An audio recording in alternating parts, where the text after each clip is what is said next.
সম্প্রতি শহর কলকাতার বিভিন্ন প্রান্ত থেকে অবৈধ হকার উচ্ছেদকে কেন্দ্র করে রাজনৈতিক টানাপোড়েন শুরু হয়েছে।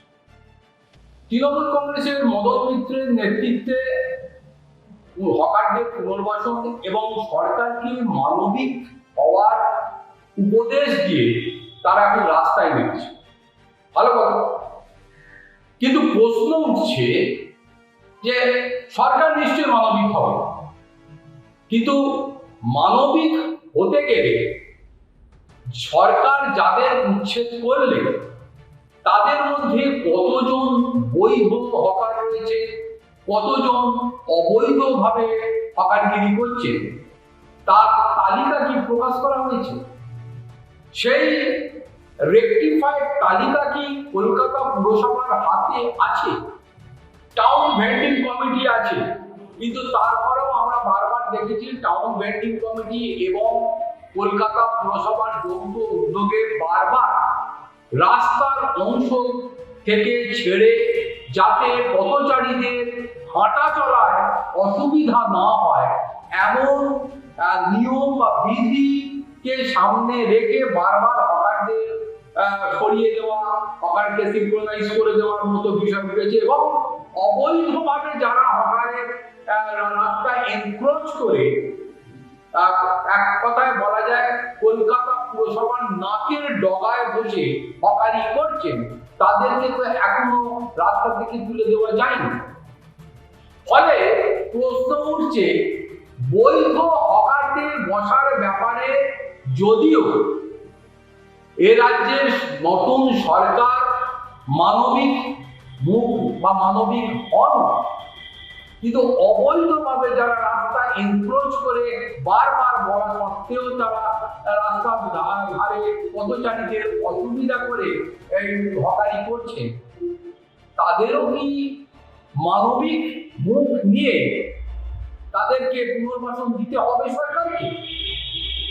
বসতে কে বলেছিল অবৈধভাবে হকারদের রাস্তা এনক্রোচ করে রাস্তার পাশের ফুটপাত মানুষের হাঁটা চলা করার জন্য? ঠিক আছে, সেই জায়গায় দাঁড়িয়ে টাউন ভেন্ডিং কমিটি এবং দীর্ঘদিন ধরে যারা হকারি করছিলেন তাদের বিষয়টা মানবিক হতেই পারে। রুটি রোজগারের একটা বিষয় দীর্ঘদিন ধরে জড়িয়ে আছে, কিন্তু যাদের কোনো অস্তিত্ব নেই, যাদের বসার অধিকার নেই, যারা জোর করে দীর্ঘদিন ধরে বিগত সরকারের আমলে বিশেষ করে রাস্তা এনক্রোচ করে বসাটা তাদের অধিকারের মধ্যে পড়ে গিয়েছিল, তাদের জন্যেও কি রাজ্য সরকারকে মানবিক হতে হবে? তাহলে অন্যায় করলেও অন্যায়কারীর বিচার করতে গেলে মানবিক মুখ নিয়েই কি বিচার করতে হবে? এই প্রশ্ন তো উঠছেই রাজনৈতিক মহলের একাংশে। মদন মিত্ররা বলছে তারা মানুষের স্বার্থে, হকারদের স্বার্থে তারা রাস্তায় নামবে, সরকার অ্যালাউ করলেও তারা আন্দোলন করবেন, না করলেও আন্দোলন করবেন, রাস্তায় বসতে না দিলে সকালে গিয়ে বলবেন, এইসব করবেন। এবং এটা মনে করিয়ে দিচ্ছেন সরকারকে যে 4 মে বছরের বা আগামী দিনের শেষ 4 মে নয়, আরো অনেক 4 মে আসবে। অর্থাৎ একটা প্রচন্ড হুমকিও রয়েছে, কিন্তু সব হুমকিতে কি কাজ হয়? একজন দুজন মানুষের জন্য হাজার হাজার মানুষ অসুবিধা ভোগ করবেন, দীর্ঘদিন ধরে তারা ট্যাক্স পে করবেন, তারা তাদের ট্যাক্সের পয়সায় কলকাতা পুরসভা চলবে, তাদের ট্যাক্সের পয়সায় রাজ্যের সরকার চলবে, অথচ স্বাচ্ছন্দ্য বোধ করার জায়গায় দাঁড়িয়ে তারা বারবার আপোষের সম্মুখীন হবে, হকারদের অঙ্গুলি হেলনে সবকিছু হবে, হকাররা বৈধ হোক অবৈধ হোক তারা রাস্তায় এনক্রোচ করে বসে থাকবে, আর তাদের জন্য মানবিক হতে হবে সরকারকে। এটা কতটা যুক্তিযুক্ত এটা নিয়েই এখন প্রশ্ন উঠছে। তাই মানবিক অবশ্যই সরকার হবে, কিন্তু অন্যায় করে অবৈধভাবে, অর্থাৎ বৈধতা ছাড়া, বসার অধিকার ছাড়া গায়ের জোরে এতদিন যারা হকারির নাম করে রাস্তা দখল করে, রাস্তার দুপাশ দখল করে, এনক্রোচ করে অবৈধভাবে গায়ের ধরে বসেছিলেন, তাদের পক্ষে মানবিকতা কতটা যুক্তিযুক্ত হবে এটা নিয়ে প্রশ্ন উঠছে। তাই মদন বাবুদেরও এই মুহূর্তে পশ্চিমবঙ্গের মানুষের প্রত্যাশা কি করতে, পশ্চিমবঙ্গের মানুষের এই মুহূর্তে তারা কি চাইছে, এই বিষয়টা নিয়ে তাদেরকেও ভাবনা চিন্তা করতে হবে।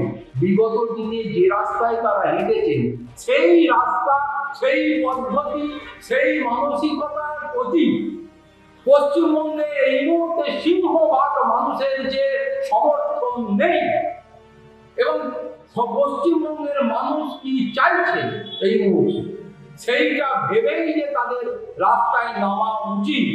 বিরোধী রাজনৈতিক দল মানেই সরকারের যে কোনো কাজের বিরোধিতা করতে হবে, এমন মানসিকতা নিয়ে যদি চলে, তাহলে আগামী দিনে হয়তো পশ্চিমবাংলার মানুষ এই বিগত দিনের তৃণমূল কংগ্রেস দলটিকেই হয়তো ব্রাত্য করে দিতে পারে বলে মনে করছে রাজনৈতিক মহলে। এই যে নতুন সরকার এসছে, এদের 2 সপ্তাহ হয়নি, কিন্তু 2 সপ্তাহের মধ্যে এরা প্রমাণ করে দিল যে আমরা আর যাই হই, আমরা মানবিক নই। ওরা যদি হকারদের সঙ্গে একবার বসতো, আলোচনা করত, হকারদের টাইম দিত, বা হকারদের কোনো বিকল্প একটা প্রস্তাব দিত, একটা বোঝা যেত। তা না করে হঠাৎ এসে বুলডোজ করলেন, এটা ঠিক না। আপনারা তো এই হকাররাও হয়তো অনেকে আপনাদের ভোট দিয়েছে, এই হকাররাও তারা নিরপেক্ষ, তারা বাংলার মানুষ, তাদের গণতান্ত্রিক অধিকার আছে। আমরা আজকে এখানে এসেছি, মমতা ব্যানার্জি কখনো পুনর্বাসন ছাড়া হকার উচ্ছেদের পক্ষে ছিলেন না। আমরা খুব শান্ত মনে যেটা বলতে চাইছি শুভেন্দুবাবুকে, এটা ঠিক যে শুভেন্দুবাবু নন্দীগ্রামে জিতেছেন, কিন্তু উনি ভুলে গেছেন ভারতবর্ষের সংবিধান অনুযায়ী, আম্বেদকরের সংবিধান অনুযায়ী উনিও একজন এমএলএ, আমিও একজন এমএলএ। আমার সঙ্গে দাঁড়িয়েছিলেন এতক্ষণ অশোক দেব, 8 বারের এমএলএ। ফলে স্ট্যাটাসটা কিন্তু সবারই এমএলএ। আমি ফুটপাতে, আপনি হেলিকপ্টারে, এটা কি ভালো দেখাচ্ছে? কমসে কম কথা তো, আমরা তো 9 জন যেতে চেয়েছিলাম। তার মানে আপনারা বলছেন তৃণমূল কংগ্রেসকে আপনারা এখনও এতটাই ভয় পান যে মাত্র 9 জন গিয়ে দেখা করতে চাইলে। আমরা ডিআরএমের সঙ্গে দেখা করতে চেয়েছিলাম, আর ওইখানটায় যেখানটায় উচ্ছেদ হয়েছে সেইখানটা দেখতে চেয়েছিলাম যে আমরা গিয়ে একটা রিটেন প্রপোজাল তৈরি করে মমতা ব্যানার্জিকে দেবো। তা এসে লাভ কী হলো আমাদের? পুলিশ বলো যেতে দেবো না, ফিজিক্যালি যেতে দেবো না। কিন্তু আজ সকালবেলা অবধি নয়না বন্দ্যোপাধ্যায়কে বলা হয়েছে আপনারা প্যান্ডেল বাঁধুন, কটা চৌকি থাকবে, এসব করার কি দরকার ছিল? দিল না। আমরা ফুটপাতে, আরে এখানে দেবে না, ফুটপাতে দেবে না, শ্মশানে দেবে, কোথাও তো দেবে। কিন্তু যতক্ষণে দেহে আছে প্রাণ, প্রাণপণে বাংলা সরাবো জন্নাল। এই বাংলাকে নবজাতকের কাছে বাসযোগ্য করে যাব আমরা। এটা ঠিক তৃণমূল কংগ্রেস আজকে ফুটপাতে। আবার এটাও ঠিক যে একটা সময় তৃণমূল কংগ্রেসের সাপোর্ট ছিল না, সাপোর্ট না থাকলে দিল্লির গভর্নমেন্টের কি হয়, এই অবস্থা হয়ে গেছিল। মমতা ব্যানার্জি আবি তাক জিন্দা হ্যায়। আপনি যদি সবাইকেই সিঙ্গল, সবাইকেই পুষ্পা ভাবতে শুরু করেন, আমরা পুষ্পা নই। আপনি ইলেক্টেড, আমিও ইলেক্টেড। রাস্তায় নেমে কেমন সাড়া পেলেন? সারা মানুষ আছে, মানুষ তো পুরো জানতেই পারেনি। আমরা এখানে এসে বসেছি, পুরো জানার আগেই হঠাৎ হয়েছে। তবে একটা কথা আপনাকে বলি, আপনি ভুলে যাবেন না, পুরু যখন আলেকজান্ডারের কাছে হেরে গেল, বললো কী করে কী ব্যবহার করেন, আশা করেন, বলে রাজা যেমন রাজার সঙ্গে। আপনার রাজার ব্যবহারটা খুব ভালো লাগলো। আপনি হেলিকপ্টারে উঠলেন, আমরা ফুটপাতে।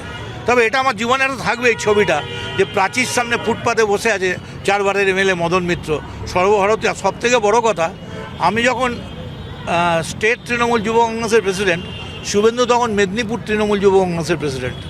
আমি যখন সর্বভারতীয় তৃণমূল যুব কংগ্রেসের প্রেসিডেন্ট, শুভেন্দু তখন পশ্চিমবঙ্গ যুব কংগ্রেসের, তৃণমূল যুব কংগ্রেসের প্রেসিডেন্ট। আমার আর কোনো মন্তব্য নেই, শুধু এইটুকুনি মন্তব্য, বি মানবিক। মানবিকতাটা হারিয়ে ফেলা ঠিক না। পাওয়ার কারাপ্টস, অ্যাবসলিউট পাওয়ার কারাপ্টস অ্যাবসলিউটলি।